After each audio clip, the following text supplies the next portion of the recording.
Beaver Dam. Beaver Dam. You just a bomb on me, baby. You just a bomb on me. You just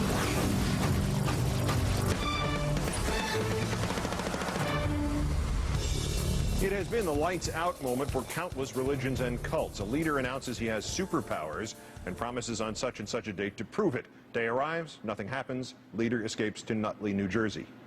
Our third story in the countdown, while Paramount Pictures wonders if it can overcome Tom Cruise's adherence to Scientology at the box office, The Faith is set to open up its own super center where believers can hone their superpowers in beautiful downtown Clearwater, Florida.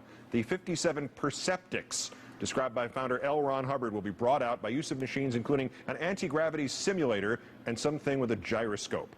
So Mr. Cruise has a place to improve his gravity, his compass direction, and especially the saline content of self. While you check yours, Dateline's Hoda Kotb got to sit down with former and current members of the group to talk about the #1 face of the Church of Scientology.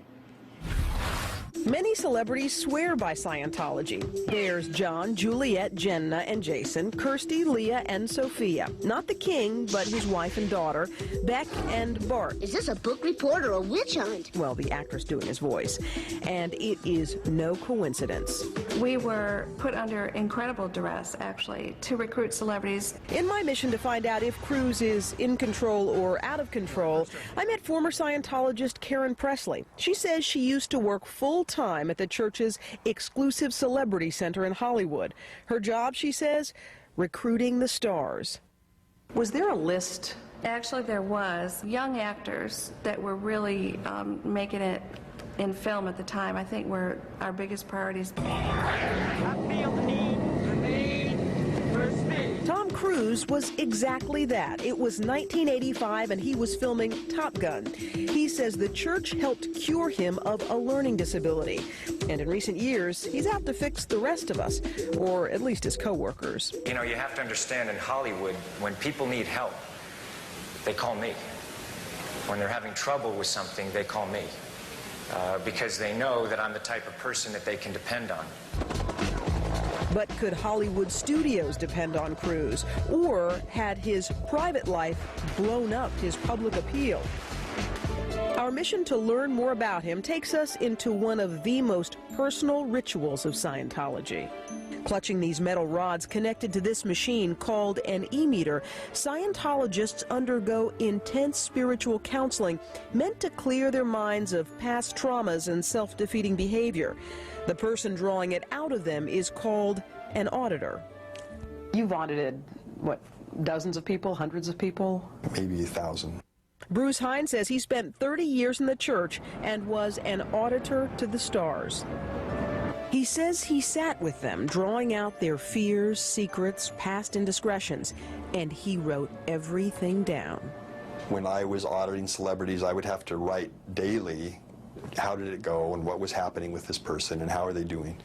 And this report would go to people very high up in the organization. They keep tabs on it. Are there things in those folders or secrets in there that might change one's opinion of the celebrity?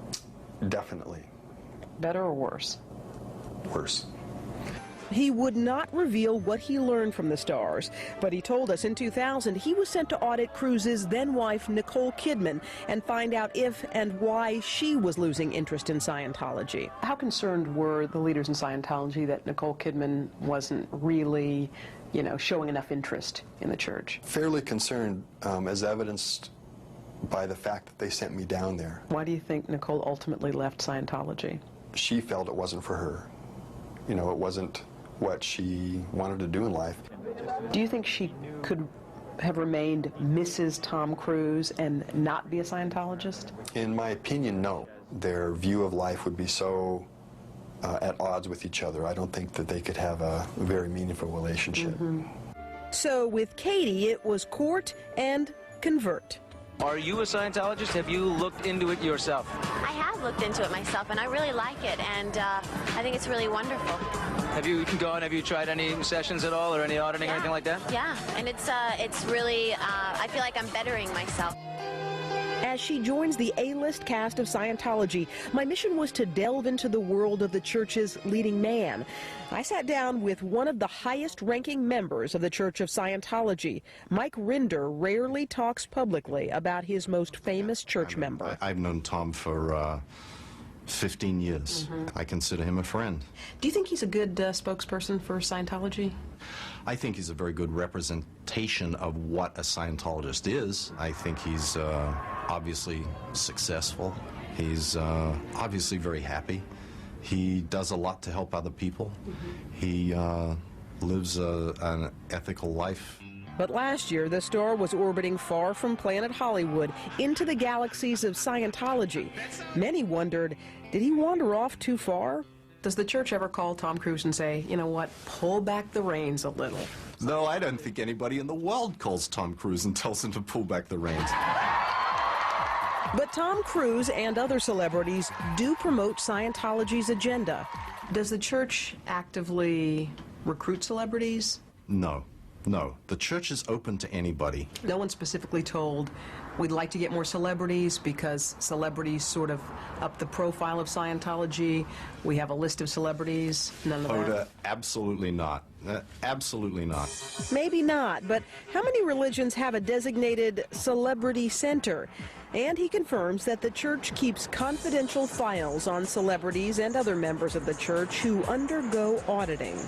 So what happens, my question is, what happens to those notes, those files? They're locked in file cabinets in locked rooms. Never to be opened? Never. Only the auditor. They're for the auditor.